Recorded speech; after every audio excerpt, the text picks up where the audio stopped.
Ladies and gentlemen, thank you for tuning in to another edition of Stop, Look, and Listen. I'm your host, LaTroy Gardner. This week, we have a special guest. She's an accessibility consultant from Real Life Access. We have Angela Fowler. How you doing, Angela? Doing well. How you doing? I'm doing good. I love the energy. I love the energy. Oh, Saturday, right? Oh yeah, oh yeah. Beautiful day. Hopefully you're not snowed in. It's a little chilly, but I'm in California, so every time I complain about the cold, people make fun of me. Right. I'm in Florida, so same way. We're in Same the way same for me. boat. Yeah, there you Yep. go. All right, so just give us a little background story on why you decided to start Real Life Access. Well, so in case you haven't noticed yet, I'm totally blind, which means that I can't see a doggone thing and never could. So I use what's called a screen reader to navigate the computer. Mm-hmm. So, and a screen reader is a piece of software that literally reads the screen, hence the name. So what you can see on the screen, I can hear. If, and this is a big if things are coded properly. So, for example, if buttons are labeled properly, and links are labeled properly, if things are keyboard accessible, because obviously, it's hard to use a mouse as a blind person. My online experience had been, varied, right? Sometimes I can get through something just as quickly and easily as anybody else can, if not quicker and more easily. Other times, just clicking a button takes 10 minutes because I have to get, someone to help me, which is frustrating, right? It should never take 10 minutes to click a button. But I want to be part of the solution. Right. I don't want to just be that person that yells at customer service and when things are inaccessible. Because for one thing, it doesn't do any good. And for two, it makes me look like a jerk. Mm-hmm. So I started Real Life Access to help teach businesses how to make their products accessible. Not just their websites, and not just for blind people. As I worked with other people with other disabilities, and as I worked with different businesses, I realized there's so much to accessibility that oftentimes has nothing to do with blindness, right? Mm-hmm. So I take a holistic approach, and while I start with your website, because oftentimes your website's your first point of contact with customers, and I start with screen reader accessibility because I'm blind, and that's what I can relate to the most. I like to branch out with people into other forms of accessibility. Mm-hmm. For example, closed captions, right? When a video has closed captions. It helps not only deaf people, but it helps people for whom English is a second language.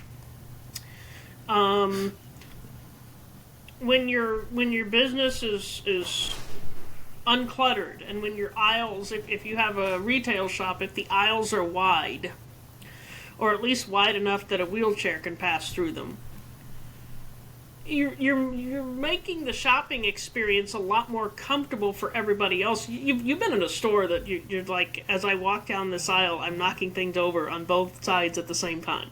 Mm-hmm. We've all been there, and it's not fun. And when we approach businesses, when we approach customers, I should say, as a business, with the idea that difference is ordinary, with the idea that not everybody navigates the world the same way, and that's perfectly fine, then when you do need to give a customer a little extra help, it sort of comes as second nature. Mm-hmm. It's not a big deal. Why do you believe businesses overlook the importance of accessibility, especially with that $2.1 trillion buying power of people with disabilities? Right, and quite simply, they don't think about it. We all look at life through the lens of our own experience, and I'll give you an example. I had a friend look at my website the other day, and he was like, "Your website is so blind-centric. Mm-hmm. You need to get other perspectives of people with other disabilities." And when you think about it, you know, it makes sense that it would start out that way, right? Because I built it from my own perspective, and while I do talk about the needs of other obviously of other disabilities, and while I do offer that coaching and consulting, the lens of my own experience is that of a blind person.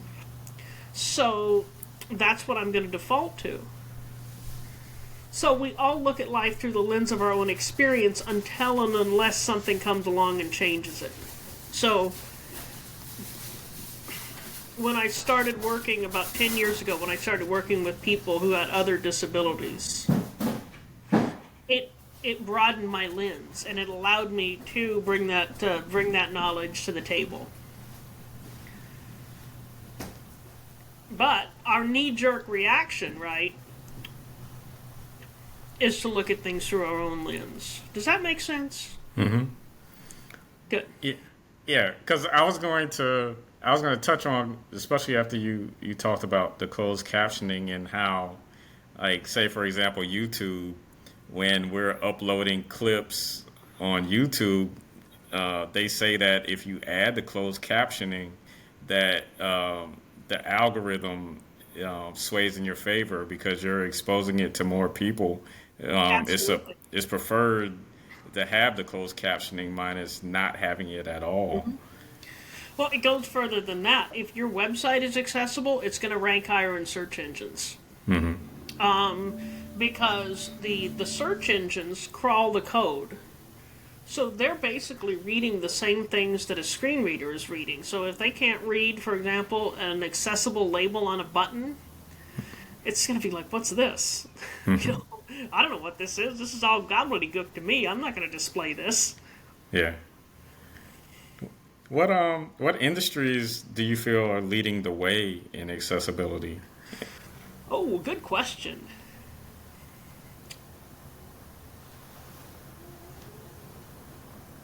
The banking industry is actually doing pretty well.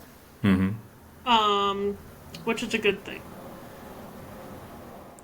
Yeah, I see that even so when you're going to the ATM, you could see like the buttons have the dots on them. Yeah, the braille on it. Yeah. And it's because, with the advent of, and especially with the advent of online banking, as banking became more,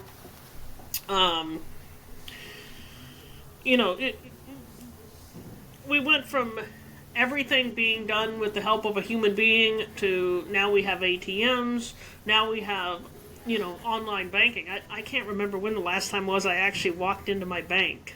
Right. Blind people and people with other disabilities were like, wait a minute, I need to be able to manage my money independently. So we advocated with a couple of different institutions and said, hey, this is the problem, this is what we need, I'm not going to say all, but a lot of the other banks, followed suit. Are they perfect? No. But they're better than a lot of other industries are, and I think it's just because it's a matter of necessity for us. Now, you know who's way behind? I'd love to know. Who is that? Generally speaking, government. Okay, yeah. I can see that. I was on the IRS website this morning because I needed to figure out how to fill out a 1099. I think I'm just going to call my tax man on Monday and let him deal with it. Angela, IRS doing the taxes is is a task for everyone. Like they're behind, and I'm surprised you didn't say even something like the Department of Transportation, like getting your driver's license, because I'm pretty sure they rank up there as well. Like they're a Oh headache my for goodness. everyone. And thank God, since you guys have to do it more often than I do, right? Because your ID only expires like every 10 years or so. Right. You poor sighted people have to go down there. Depending on the state, how long, how often to get your driver's license, take the driving test, and it's a horrible experience for everybody. Mm-hmm. It's what I call an equal opportunity annoyer. Mm-hmm. So like as far as starting real life access, what was the biggest challenge that you faced? Starting and running the business, and how did you overcome it? The biggest challenge I'm facing is getting my message out there so that people who know nothing about accessibility can understand it. Mm-hmm. That same friend looked at my website and said, if I look at this, I have no idea what a screen reader is. And, it's tough because we all assume knowledge. Everybody. It doesn't matter what, what your expertise is, what business you're in, whatever you do. You're going to assume that people not in that business know more than they actually do. Mm-hmm. So, you almost need to have somebody look at it. In fact, you do. It's essential to have somebody look at your website with a fresh perspective and say, hey, you need to close these gaps, Yeah.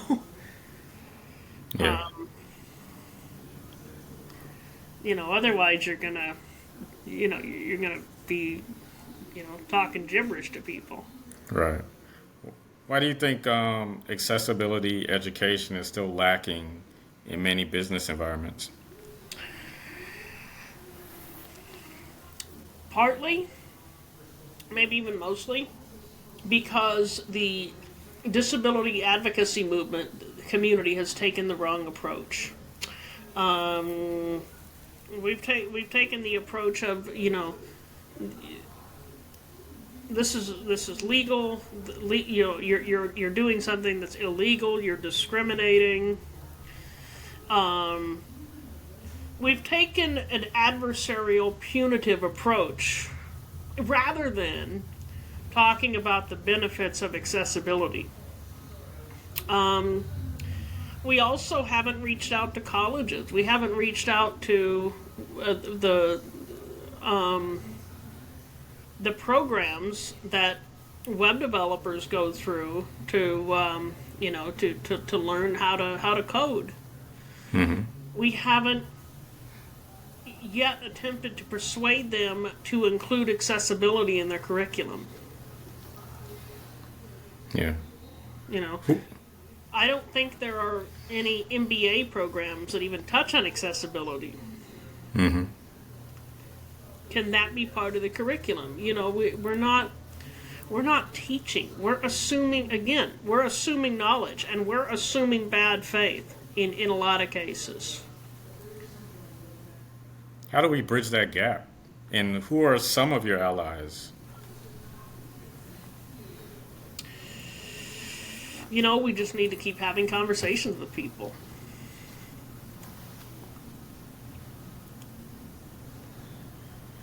We need to keep talking. We need to keep explaining. That's why I keep going on these podcasts. I've written chapters in a couple different anthologies that are coming out this year. We just need to continue to not only talk about the real life human benefit of accessibility, but the business case for accessibility. Mm-hmm. Everybody in the accessibility community is in turmoil because of the political landscape, because of the regulatory landscape and how it's changing. But I don't think that if you know the real life benefits of accessibility, and if you know the business case, and even in government, right, you want people to be able to access your services, right? Mm-hmm. You really don't need regulation upon regulation upon regulation, it's not something we should be focused on anyway. What's the focus? The focus should be, again, on persuading based on the benefits. Now, the ADA still exists. Mm-hmm. If somebody is, especially an essential service, right? Especially a government service, if they are refusing to be accessible, then the ADA still exists. But before we even go there, that should really be the final desperate measure. Before we even go there, let's work with people. Let's educate people. Let's say, look, this is not only beneficial to us, but it's beneficial to you. 25% of the population has some form of disability. And even for people who don't have a disability, an accessible business is a user-friendly business. Mm-hmm. Dr. Todd McLean provides periodontal and dental implant services in 2 convenient locations. They offer over a decade of experience treating patients, and appointments can even be scheduled in the evenings, weekends, or early mornings. Give them a call in Chapel Hill at 919-537-9774 or in Durham at 919-484-8338 or visit them online at gumsandimplants.org.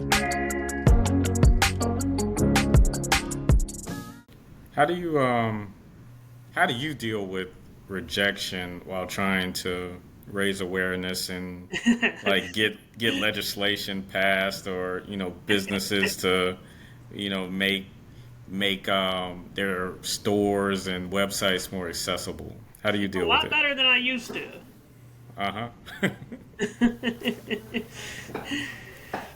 Sometimes I just have to take a step back, right? Like, I can't even remember what website it was. I was trying to do some simple task, and it was proving anything but. And I had to take a step back and say, these people are potential clients. Now, did I say a few choice words when I was trying to do the job? Sure. Yes. Was I frustrated at the situation? Yes. Was I frustrated that a seemingly simple task was taking considerably longer than it should have? Yes. Mm-hmm. But whereas maybe before I would have been angry at the business for not incorporating such a simple thing as accessibility, I might even have used the D word, discrimination. I realize now that that's not the case. In all but the rare cases. And I'm not saying there aren't jerks out there. There are. I'm not saying there aren't people out there that just don't care. There are. But, $2 trillion in buying power, somebody's going to get that money. And it's going to be the more accessible company 9 times out of 10. Mm-hmm. So, I look at it, I'm able to step back and take a different perspective. When somebody acts in a way that is just overtly like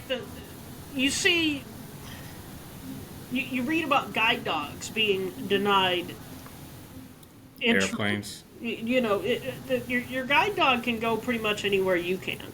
Mm-hmm. But you see these stories come up every now and again where a blind person or any service animal. There's a number of different kinds of service animals, but I'm defaulting to guide dogs, obviously. The guide dog is denied entry. You can't bring that dog in here. That's wrong. That needs to be corrected, obviously. But I look at it and say, what's the problem? Why did this happen? Did this happen because they weren't aware of service animal regulations? Did it happen because the last service animal they had caused havoc? Did it happen because they got a new employee that just didn't know any better? Mm-hmm. Did it happen because, they got an employee that hates the world? What's the problem? Why, how can we fix this problem at an organizational level so it doesn't happen again? Right.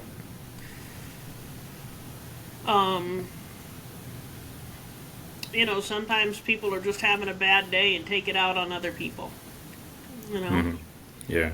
Sometimes you got somebody that is afraid of dogs or allergic, in which case you have to take a step back and say, okay, you've got somebody that's allergic to dogs or afraid of dogs working in a position where they might have to encounter service animals. How can we mitigate that? Mm-hmm. Maybe they can swap tasks with somebody else so they don't have to encounter them. Yeah. I like that you brought up service dogs, because I'm extremely curious. So how do you get partnered with a service dog, or is it your personal dog? Like, No, I'm curious about that. No. Service dogs are impeccably trained. You have to go through an agency or an organization that is specialized in training service dogs, and that has been abused to the point where it makes people with disabilities' life difficult.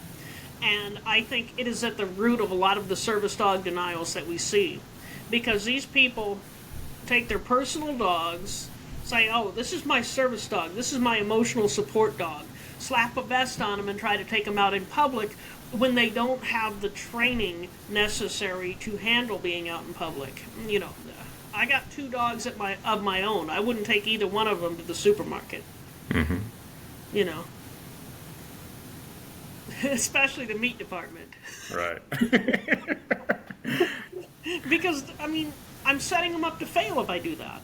They're Right. not equipped to handle that situation.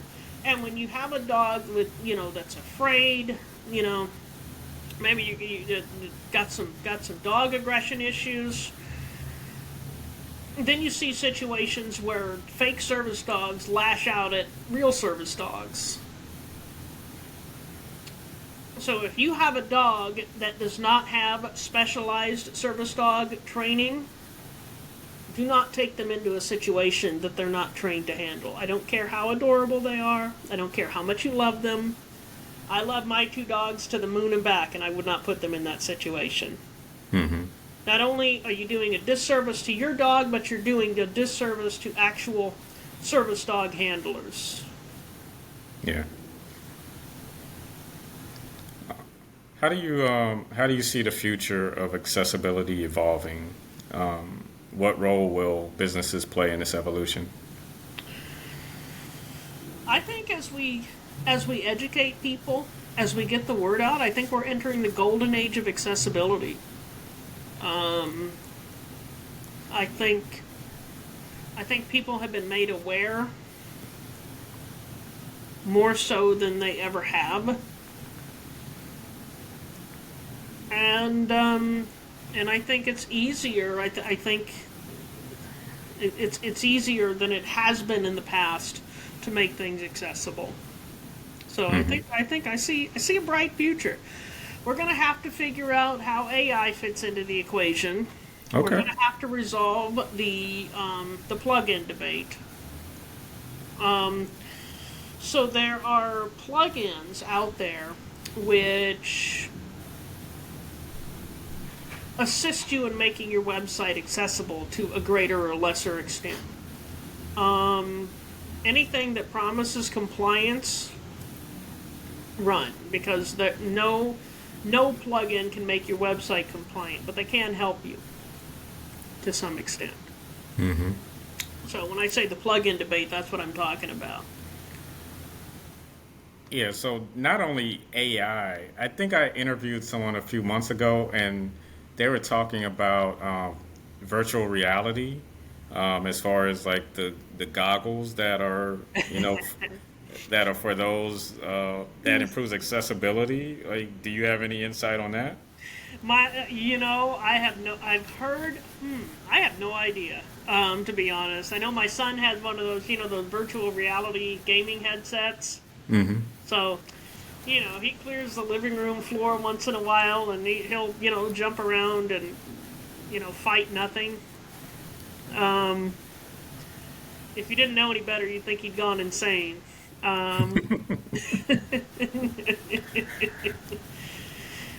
But I've heard that there is technology being developed that is accessible virtual reality. I mean, you talk about interviewing, right? Mm-hmm. Doing mock interviews. You could create a virtual reality profile of the interviewer and answer the questions for practice. Okay. That's where we could potentially be heading with this, and for a blind person, that's perfectly accessible. Obviously, the types of games that Jefferson, my son, plays, you have to have that.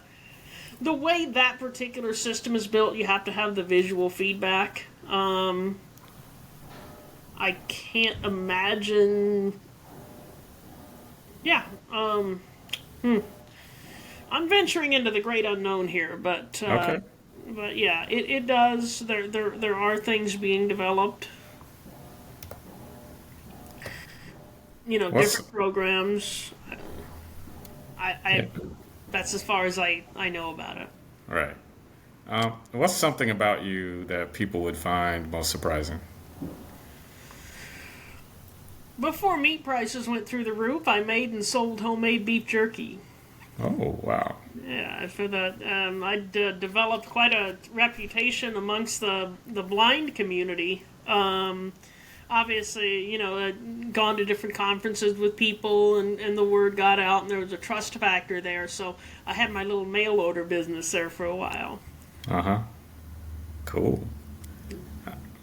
And I then also, oh, it go went ahead, beyond Angela. the blindness community, but that was most of my customer base. Right. Why did you stop? Hmm? Did you stop? Why did you stop selling it? Oh, prices. Yeah. I live in California, Yeah. the inflation capital of the world. It is. It is. Oh, man. I'm in California like 3 or 4 times a year, and I definitely noticed the difference. Yeah. Cool. So, I'd like, have, I'd have to charge at least double. mm-hmm. Yeah, I also heard that you're like a huge sports fan. I So am. who do you root for? Well, football's the Niners. Mm-hmm. Baseball, it's actually the Colorado Rockies. I spent some time in Denver, and it was back in 2005 when they had such a horrible year, and everybody was giving me a hard time because, why you wasting your time with that? Why you reading about the Rockies, this and this and that and that? And I said, all right, you guys, if that's the way you're going to be about it. So I've been a Rockies fan ever since. Right. Don't get between me and my underdog. Okay. I'm a Mets fan. So Oh, there you go. There yeah, you we're go. we're kind of like lovable losers as well. Yeah. Even though we had some success this past season making it to the NLCS. Yeah, Yeah. that was something else, right? That you had that double header. Oh yeah, we had to beat the Braves and then went Yep. on to face the Brewers and Pete Alonso hit that magical home run in Game Oh Five. man, Yep. that was something else. I happened to tune into that. I think I caught the ninth inning of that last game. I caught the last game Bob Uecker called. Mm-hmm. Rest in peace. Yep. Yep. All right, Angela. So, with real life access, give us an overview of the services you provide and where we can, if we're a business and we need to reach out to you, how can we do that? Absolutely. So go to www.reallifeaccess.com and it lists all my services. But I've got a couple of group coaching options. I offer one-on-one coaching. Website auditing, review. My business coach keeps telling me I'm not supposed to use the word audit because that sounds too negative. It sounds like I'm the IRS or something. Yeah. But it rolls off my tongue. I've been using it for years. Old habits are hard to break. Right. But it's more like a friendly review. Mm-hmm. What else do you have? What else do you have on the horizon? Well, we're coming out in the next couple months. We're coming out with a course called Hiring for Champions, and the premise behind that course is if you take an accessible business with a merit-based hiring process, people with disabilities can compete for jobs just like everybody else. There's none of this, oh, we're going to hire the blind person because, we need to hire a blind person. And, there's none of this, well, I got a job, but I can't do it because it's not accessible. So they let me go. Mm-hmm. How do you feel about that when, say, like, it's a token hire? Say, like, a business has to meet a quota and have, people with disabilities or, based on, their color of skin. How do you feel about that? I think of what that does to people psychologically. To not be hired because of your qualifications, because of the awesome job you do, but because you fit into a certain category, because you check a box. And if you're hired for something that you're not necessarily qualified for, that is soul crushing. Because not only do you know the job's a bad fit, but you perceive that other people are looking at you and seeing DEI hire. Mm-hmm. There's a lot of talk about how it hurts business, how it makes business and organizations less productive, and all that's true if the hires aren't qualified. But there's little talk about what it does to the people that are actually in those positions. Mm-hmm. Don't hire me because I'm blind. Hire me because I'm awesome. Exactly. Hire me because I'm the person for the job. Mm-hmm. All right. Yeah, that seems like the right note to end this conversation on, Angela. Like, wow, this was fun. Like I said, I love the energy. Like, you definitely schooled me on a lot of things. There's a lot of ways that we can improve when it comes to accessibility, and kudos to you for having the positive attitude and the fight to make those strides. Like I said, for more on Angela Fowler and Real Life Access, visit her website, reallifeaccess.com. It's been a pleasure. Pleasure's mine. All right, so for Stop, Look, and Listen, I'm your host, LaTroy Gardner. See you next week. Peace and blessings.